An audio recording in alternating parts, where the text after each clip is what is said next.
మహాలయ పక్షాలు ఎందుకు వచ్చాయో చెప్తారు ఈ పితృతిథులు. పితృతిథులు రావడానికి కారణంగా ఏమంటారంటే, కర్ణుడు శరీరం విడిచిపెట్టిన తరువాత స్వర్గలోకానికి వెళ్ళాడు. మరి యుద్ధంలో కదా మరణించాడు, వీరస్వర్గం, స్వర్గానికి వెళ్ళాడు. తీరా స్వర్గానికి వెళ్ళిన తర్వాత ఆయన బంగారం ఉంది, వెండి ఉంది, కిరీటాలు ఉన్నాయి, ముత్యాలు ఉన్నాయి, పగడాలు ఉన్నాయి, వజ్రాలు ఉన్నాయి, అన్నీ ఉన్నాయి, అన్నం నీళ్లు లేవు. ఆయన అన్నాడు, అదేమిటి అవి రెండు ఎందుకు లేవు అన్నాడు. నువ్వు అవి ఎప్పుడూ ఇవ్వలేదు ఎవరికి, కాబట్టి లేవన్నాడు. ఇవి ఇచ్చావు, ఉన్నాయి అనంతంగా. అంటే ఆయన అన్నాడు, నాకు చెయ్యడానికి ఎవడు లేడు.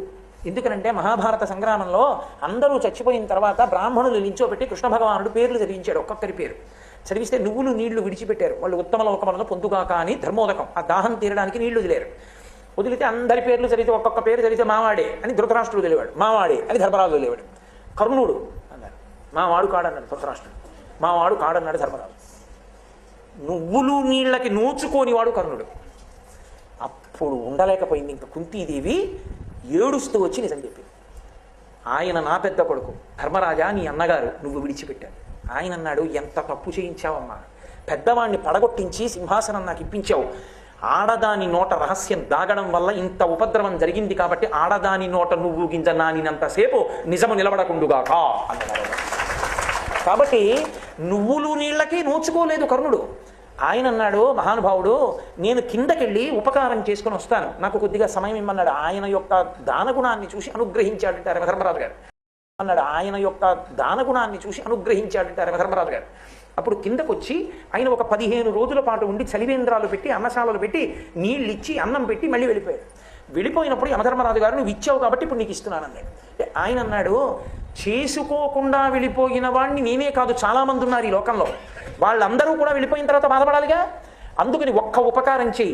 ఏ 15 రోజులు నేను శరీరం విడిచిపెట్టిన తర్వాత కూడా భూమండలం మీదకి వచ్చి ఉపకారం చేసుకున్నానో నాకు నేను, అలా ఈ పితృపక్షం అంతటి కాలంలో ఈ 15 రోజుల్లో ఏ తిథి నాడు ఏ బంధువులు శరీరాన్ని విడిచిపెట్టారో వాళ్ళ పేరు చెప్పి ఆ రోజున కొడుకులు కానీ మనవలు కానీ మునిమనవలు కానీ ఏదైనా ఒక ఉపకారం చేస్తే, ఒక దానం చేస్తే అది వాళ్ళ ఖాతాలో పడేటట్టుగా అనుగ్రహిస్తానన్నాడు. తల్లి కాని, తండ్రి కాని, పెదనాయన కాని, పినతండ్రి కాని, తాతగారు కాని, ముత్తాతగారు కాని పడిపోయిన తిథి తెలియకపోతే, అలా తెలియనప్పుడు మహళయపక్షం అమావాస్య నాడు పెట్టేసేయమన్నారు. అందుకే దానికి మహళయామావాస్య అని పేరు. అసలు అమావాస్య నాడు మధ్యాహ్నం 12 గంటలకే పితృదేవతలు వచ్చి గుమ్మం ముందు నిలబడతారు నీళ్ల కోసం.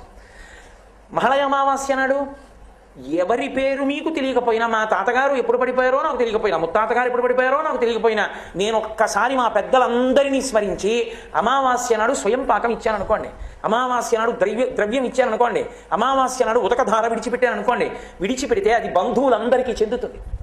కాబట్టి ఉన్నవాళ్ళు వెళ్ళిపోయిన వాళ్ళకి ఉపకారం చెయ్యగలిగిన ఏకైక రోజు మహాలయ అమావాస్య. పితృపక్షంలో ఈ రోజు చెయ్యాలి.